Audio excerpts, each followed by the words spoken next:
बाबा साहब ने लोग को रिप्रेजेंटेशन दिया था सभी सेक्टरों में। जब पब्लिक सेक्टर होगा तब तो बाबा साहब का रिप्रेजेंटेशन का रूल लागू होगा। तो तमाम सेक्टरों को बेचा जा रहा है, जिससे बाबा साहब के द्वारा जो दिया गया रिप्रेजेंटेशन जो है वो कमजोर होगा। हम उस संकल्प को दोहराते हैं कि बाबा तेरी ज्ञान की बातें हर घर तक ले जाएंगे और बाबा तेरी संविधान की बातें हर व्यक्ति तक पहुँचाएंगे। नमस्कार, नेशनल दस्तक में आपका स्वागत है। मैं हूं पंकज मलिक। हमारे साथ में आज है राष्ट्रीय जनता दल से विधायक सतीश दास। सर, बाबा साहब का महापरिनिर्वाण दिवस है, क्या कहेंगे आज?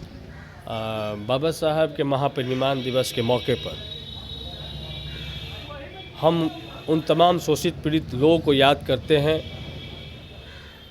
जो आज बाबा साहब के वजह से जिनके जीवन में कुछ परिवर्तन आया है। बाबा साहब को याद करके जिनके जीवन में आंदोलन पैदा हुआ है, उन तमाम लोगों को जय भीम करते हैं। और महापरिनिर्वाण दिवस के मौके पर हम उस संकल्प को दोहराते हैं कि बाबा तेरी ज्ञान की बातें हर घर तक ले जाएंगे और बाबा तेरी संविधान की बातें हर व्यक्ति तक पहुंचाएंगे। आज आप देख रहे हैं कि बाबा साहब का जब महापरिनिर्वाण दिवस पूरी दुनिया में मनाया जा रहा है, तो दूसरे तरफ आम लोगों का हक अधिकार काटे और छाटे जा रहे हैं। कैसे सर?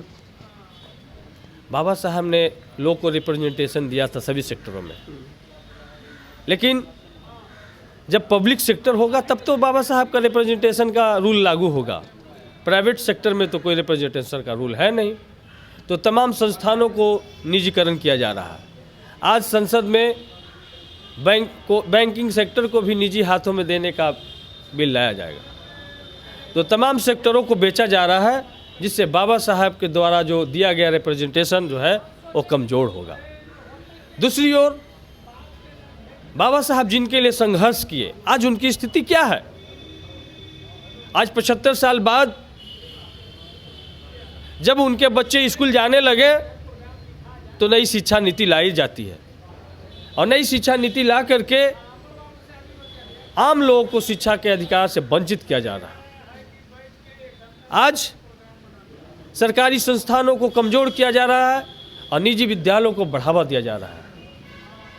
आज हम बिहार की बात कर रहे हैं कि जो 5,000 रुपया फिक्स इनकम कमाता है बिहार में, उनके बच्चे सरकारी विद्यालय में नहीं पढ़ते हैं। किसी भी पॉलिसी मेकर के बच्चे सरकारी विद्यालय में नहीं पढ़ते हैं, मतलब कि उसको पढ़ने के लायक नहीं समझते हैं। तो समझ लीजिए जिनके बच्चे सरकारी विद्यालय में पढ़ते हैं उनके क्या स्थिति है। आज हम लोग पढ़ने जाते थे, जब कॉमन स्कूल सिस्टम लगभग हुआ करता था, तो हम लोग स्लेट ले करके पढ़ने जाते थे और पढ़ करके वापस लौटते थे। लेकिन आज स्लेट से उनको लैपटॉप नहीं थमाया गया, उनको एंड्रॉयड मोबाइल नहीं थमाया गया, उनको स्लेट हटा करके उनके हाथ में प्लेट थमा दिया गया। अब हमारे बच्चे प्लेट ले करके जाते हैं विद्यालय और खिचड़ी खाते चले आते हैं। पढ़ाई का कोई महत्व नहीं रह गया। तो शिक्षा को सबसे ज़्यादा कमज़ोर किया जा रहा है। दूसरी ओर बाबा साहब ने जो मजदूरों के लिए लड़ाई लड़ करके जो काम के घंटे को 16 घंटे से घटा करके 8 घंटे किया था, सप्ताह में एक दिन छुट्टी की जो घोषणा हुई थी, उस पे आज प्रहार हुआ है। जब लोग लॉकडाउन में पैदल चल रहे थे तो श्रम संशोधन कानून लाया गया और उसमें मजदूरों के काम के घंटे को 8 घंटा से बढ़ा करके 12 घंटे कर दिया गया। अब वो 12 घंटे काम करेंगे, मजदूरी उनको 8 घंटे का मिलेगा, तो मजदूरों के हक अधिकार को काटा गया। आज छात्र एडमिशन ले रहे हैं कॉलेज में, लेकिन उस सब्जेक्ट के प्रोफेसर नहीं है उस विद्यालय में, उस महाविद्यालय में, उस विश्वविद्यालय में जिस सब्जेक्ट में वो एडमिशन लेना है। तो इस तरीके किस तरीके से इस देश को चलाना चाहते हैं? सर, कल परसों एक राज्यसभा सांसद हैं राजस्थान से, वो प्राइवेट मेंबरशिप बिल लाते हैं, समाजवाद हटाना चाहते हैं। भारत की जो प्रस्तावना है उससे, उस पर क्या कहेंगे? देखिए, इनकी पीड़ा तो यही है ना कि बाबा साहब ने इस संविधान को स्वतंत्रता, बंधुता, समानता और सेकुलर शब्द और समाजवाद, जो समाज के प्रति जवाबदेह और जिम्मेदारी संविधान को करता है, उस शब्द को हटा करके उसमें वो पूंजीवाद शामिल करना चाहते होंगे या ब्राह्मणवाद शामिल करना चाहते होंगे। वो समाजवाद हटा करके ब्राह्मणवादी समाज, पखंडवादी समाज बनाना चाहते हैं। तो ऐसे बिल लाए जाते हैं संसद में, जिसका हमारे लोगों ने विरोध किया। उसके बाद इस बिल को वापस कराया गया। तो इनकी मंशा समझ लीजिए। ये संविधान बदलने वाले लोग हैं, सरकार में बैठे हुए संविधान को जलाने वाले लोग हैं। जो भारत के तिरंगा पे आज भी विश्वास नहीं करते हैं, वो लोग संविधान पे आज सरकार में बैठे हुए हैं। वो तो कहते हैं कि सर हम सबसे ज़्यादा राष्ट्रवादी हैं, हम राष्ट्रभक्त हैं। राष्ट्रभक्त और राष्ट्रवादी, भक्त होना एक अलग मामला है। भक्त तो हनुमान जी का भी बहुत सारे लोग हैं, भक्त तो शंकर जी के भी बहुत सारे लोग हैं। भक्त होना एक अलग मामला है और वादी होना एक अलग मामला है। तो वो न तो राष्ट्रवादी हैं और न ही तो राष्ट्रभक्त हैं। वो सिर्फ ब्राह्मणवादी हैं, जातिवादी हैं, सामंतवादी हैं, पूंजीवादी हैं, शोषणवादी हैं। वो राष्ट्रवादी नहीं है। उनका राष्ट्र के निर्माण में क्या योगदान है? उनका जो पैतृक संगठन है आरएसएस का, उसका क्या योगदान है इस राष्ट्र के निर्माण में? वो तो कहते हैं कि आप लोग आरएसएस के बारे में कुछ जानते ही नहीं, भ्रम फैला रहे हैं।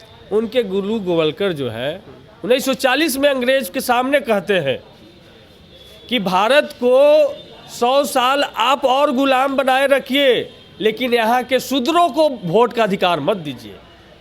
उनको ये गुरु कहते हैं, उनके आइडियोलॉजी पे चलते हैं। तो समझ लीजिए कैसे राष्ट्रभक्त हैं। जिस दिन यहाँ भारत के शूद्र समाज, बहुजन समाज के लोग इनके असली चरित्र को समझ गए, तो देश छोड़िए पूरी दुनिया में इनको कहीं जगह नहीं मिलेगा।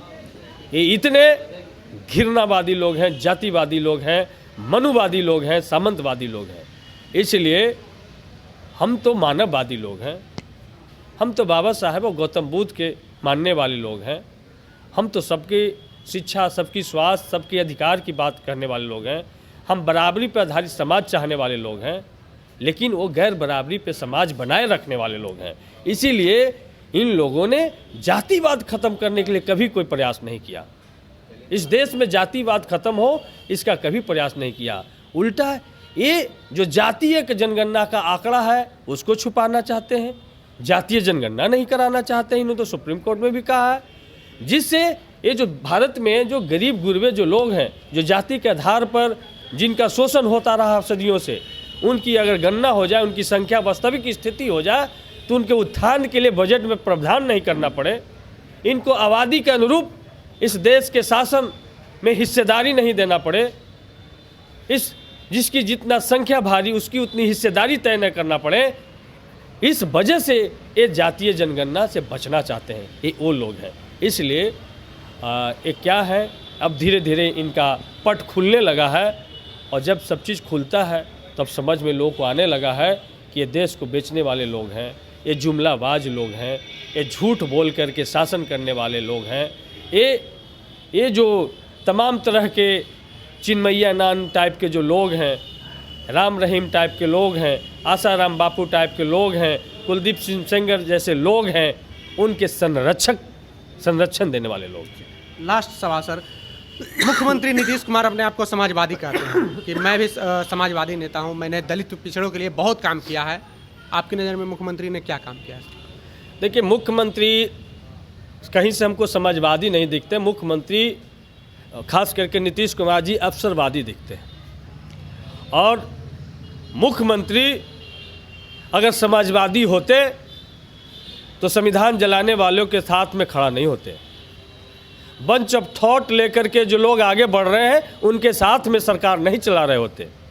अगर मुख्यमंत्री समाजवादी होते तो आज के आज कुर्सी को छोड़ देते, जब सुप्रीम कोर्ट में जातीय जनगणना कराने से केंद्र सरकार इनकार करती है। मुख्यमंत्री अगर समाजवादी होते तो जब CA NRC NPR इस देश में लाया जाता है, जब धर्म के आधार पर लोगों को नागरिकता देने और छीन लेने का जो बात होता है, वैसे समय में मुख्यमंत्री गद्दी छोड़ देते और सड़क पे आ जाते। तो मुख्यमंत्री कहीं से समाजवादी नहीं है। मुख्यमंत्री पूरी की पूरी अवसरवादी है।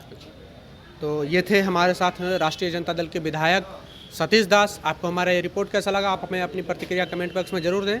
अगर आप यूट्यूब चैनल पर देख रहे हैं तो चैनल को सब्सक्राइब कर लें, फेसबुक पेज पे देख रहे हैं तो पेज को लाइक कर लें। मिलते हैं अगले वीडियो में। जय भीम, जय भारत। नेशनल दस्तक की आपसे गुजारिश है कि अगर इसको बचाना चाहते हैं तो नेशनल दस्तक को सब्सक्राइब करने के लिए रेड कलर के सब्सक्राइब बटन को दबाएं, फिर बेल आइकन की घंटी दबाएं। नेशनल दस्तक को बचाने के लिए बहुत जरूरी है कि हर खबर को शेयर करें, लाइक करें, कमेंट जरूर करें।